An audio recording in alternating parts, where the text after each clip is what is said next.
আমার জায়গায় যদি কোনো একটা মেয়ে ভিডিওটা আপলোড করতো তাহলে প্রত্যেকটা ছেলে তার পুরো ভিডিও ওয়াচ করতো, এমনকি কত সুন্দর সুন্দর কমেন্ট করতো, বলতো আপু আপনি কি আমার সাথে 1v1 করবেন, আপু আপনি না অনেক ভালো গেম প্লে করেন, আপু আপনার সাথে আমি অ্যাড হইতে চাই, আরো কত সুন্দর সুন্দর কমেন্ট যে করতো রে ভাই।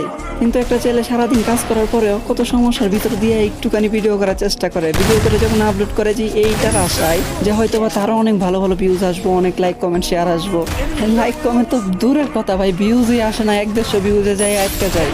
আর এই জায়গাতেই কোনো মেয়ে যদি নর্মাল এডিট করে, কোনো রকম এডিট ছাড়া ভিডিও কলে রেকর্ড করে আপলোড করে দেয়, তারপরে হাজার হাজার ভিউজ হয়ে যায়। আমি এটা বলতে চাইতাছি না যে মেয়েদেরকে কেউ সাপোর্ট করো না, হ্যাঁ মেয়েদেরকেও সাপোর্ট করো, কিন্তু হ্যাঁ পাশাপাশি ছেলেদেরকেও করো। একটা ছেলে যে কত কষ্ট করে ভিডিও বানায়, কতটুকু আশা নিয়ে ভিডিও বানায়, এটা কি তোমরা জানো? আচ্ছা আমি অন্যদের কথা বাদ দিলাম, আমার নিজের বিষয়টাই বলি যে আমি 12 থেকে 13 ঘন্টা কাজ করার পরেও আমি কতটুকু কষ্ট করে ভিডিও আপলোড দিই তোমাদের থেকে একটু ভালোবাসার আশায়। আর আমি আমার নিজের জন্য কখনোই সাপোর্ট চাই না তোমাদের থেকে। আমার কথা হলো আমার ভিডিওগুলো যাদের কাছে ভালো লাগে তারা তো অবশ্যই করবো, এটা তো আর আমার বলতে হবে না, তাই না? আমি সাপোর্ট তাদের জন্য চাইতাছি যারা অনেক কষ্টের পরেও কোনো রকম ভিউজ পাইতেছে না। তোমরা তাদেরকে কপিলিং করো, লাইক কমেন্ট শেয়ার করো তাদের জন্য।